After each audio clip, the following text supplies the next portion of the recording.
तो नमस्कार दोस्तों, कैसे हैं आप लोग? आशा करते हैं आप लोग अच्छे होंगे। आज हम आपको हाल हाल फिलहाल में हुई 5 ऐसी घटनाएँ सुनाने जा रहे हैं, जिसको आप ध्यानपूर्वक सुनें, आपके रोंगटे खड़े हो जाएँगे।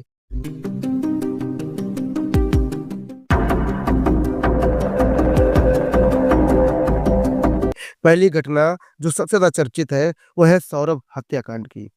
खौफनाक हत्याकांडों की फ़हरिस्त में नई एंट्री है। जघन्य अपराध ने पूरे देश का ध्यान अपनी तरफ खींचा। पत्नी अपनी ही पति की कातिल बन गई। प्रेमी के साथ मिलकर पति के सीने पर चाकू से वार करके उसे मार डाला। सौरभ जो है मर्चेंट नेवी में लंदन की एक कंपनी में काम करता था। 2016 में सौरभ और मुस्कान ने शादी की। सौरभ के लंदन रहने के दौरान मुस्कान का अपने बचपन के दोस्त साहिल के साथ अफेयर शुरू हो गया। 2021 में सौरभ को भी इस बारे में पता चल गया था, लेकिन उसने मुस्कान को तलाक देने से मना कर दिया था। पुलिस के मुताबिक इस पर मुस्कान ने साहिल के साथ मिलकर सौरभ को रास्ते से हटाने का प्लान बनाया था। 28 फरवरी को सौरभ मेरठ आया था। उसके बाद 3 और 4 मार्च की रात मुस्कान ने सौरभ के खाने में नींद की गोली मिला दी। रात में साहिल को घर बुला लिया। बेहोशी की हालत में सौरभ के सीने पर बैठकर मुस्कान ने दिल में चाकू घुसा दिया। कई बार वार किया ताकि जिंदा ना बचे। लाश को बाथरूम में लाकर साहिल ने उसके 4 टुकड़े किए। गर्दन को धड़ से अलग किया, दोनों हाथ अलग कर दिए। इसके बाद मुस्कान साहिल के साथ उसके कमरे पर चली गई। सुबह आकर ड्रम और सीमेंट खरीदा। ड्रम में सबके टुकड़े डाले, फिर उसमें सीमेंट का घोल डालकर चुनवा दिया। पुलिस पूछताछ में सामने आया है कि सौरभ की हत्या करने के पहले और बाद वहीं बेड के पास बैठकर दोनों ने नशा किया। फिर बेडरूम से लेकर बाथरूम तक फैले खून को साफ किया। मुस्कान के माता पिता ने मीडिया से बातचीत में बताया कि उनकी बेटी नशे की आदी हो गई थी। मुस्कान और साहिल नहीं चाहते थे कि नशे को लेकर सौरभ टोका टाकी करे। मुस्कान की मां ने बताया कि बीते कुछ महीनों में मुस्कान का वजन तेजी से घटा था।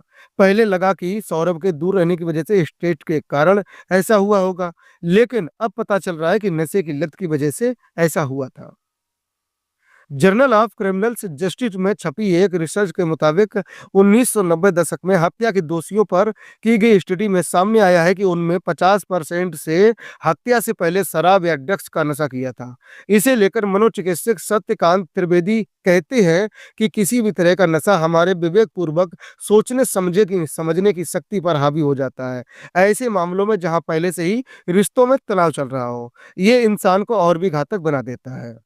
अगली घटना है औरैया की। औरैया में दिव्यापुर के 21 साल के दिलीप की 5 मार्च को फफूंद की रहने वाली प्रगति से शादी हुई।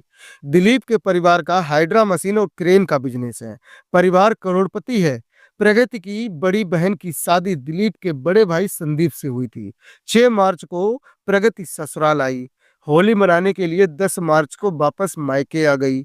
यहाँ उसने अपने प्रेमी अनुराग के साथ मिलकर पति की हत्या की सुपारी एक हिस्ट्री सीटर को दे दी। गांव वालों के मुताबिक प्रगति और अनुराग के बीच अफेयर था। दोनों शादी करना चाहते थे। दोनों के परिवार वाले ये जानते थे। प्रगति ने एक बार नस भी काट ली थी, लेकिन परिवार ने उसकी जबरन दिलीप से शादी कराई। सुपारी किलर ने हत्या के बदले 2 लाख रुपए मांगे। तब प्रगति ने शादी के बाद मुंह दिखाई में मिले पैसे और गहने बेचकर 1 लाख एडवांस उसे दिए। शूटर को उसका प्रेमी अनुराग पहले से जानता था। 19 मार्च को दिलीप कन्नौज के उमरदा के पास हाइड्रा लेकर काम करवाने गया था।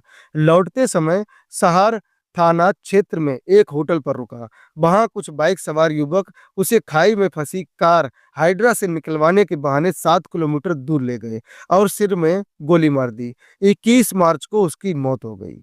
अगली घटना मुजफ्फरनगर से है। मुजफ्फरनगर के अनु शर्मा 30 और गाजियाबाद के फरूख नगर निवासी पिंकी 28 की शादी 2 साल पहले हुई थी। दोनों में अक्सर झगड़ा होता था। इसके चलते पिंकी मायके में रहती थी। 15 दिन पहले ही वह ससुराल आई और पति को कॉफी में जहर दिया। अनुज की हालत गंभीर है, उसका इलाज चल रहा है।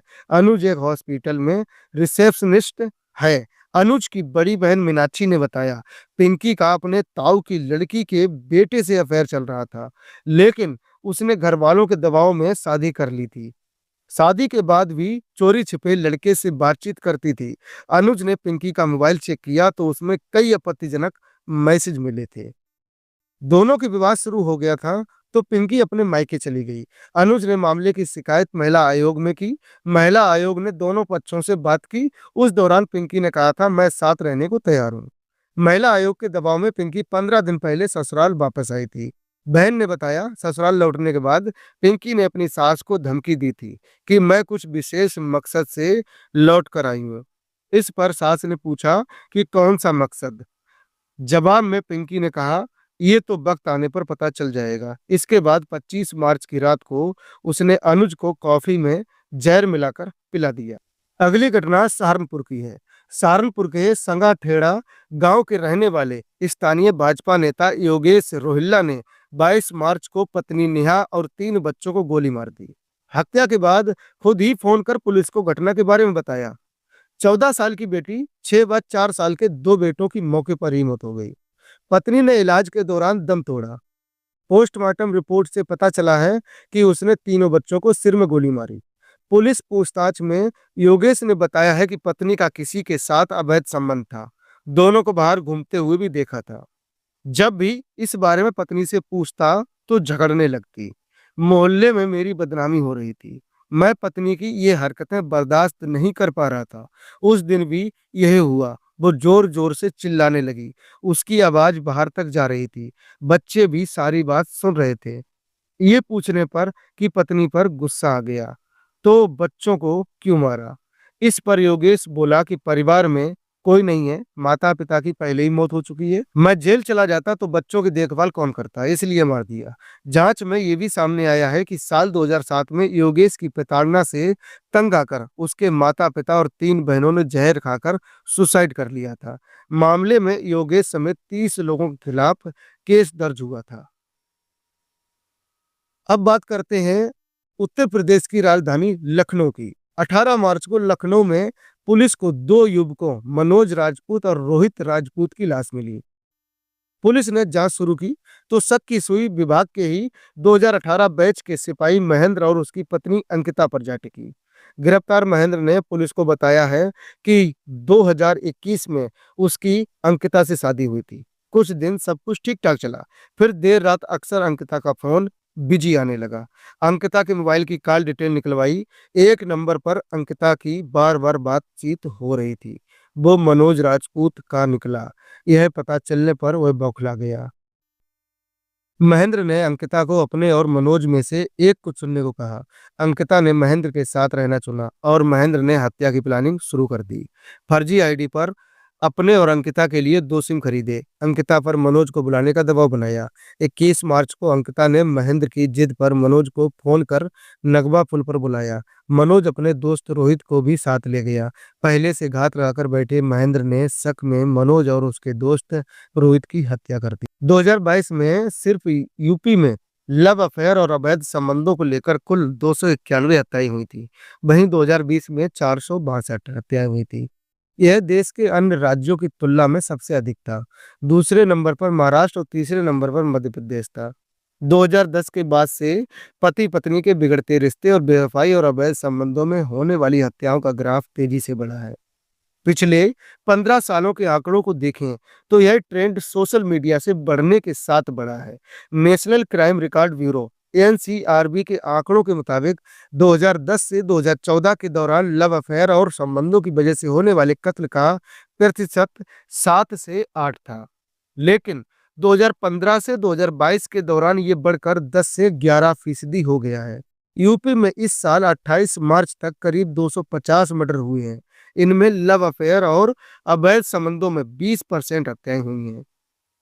2022 के एनसीआरबी के रिपोर्ट के मुताबिक लव अफेयर और अवैध संबंध हत्या की वजहों में तीसरे नंबर पर है। सबसे पहले नंबर पर विवाद और आपसी दुश्मनी है। 2022 में पूरे देश में कुल 28,522 कत्ल के मामले सामने आए। इनमें 2,821 कत्ल लव अफेयर और अवैध संबंध की वजह से हुए।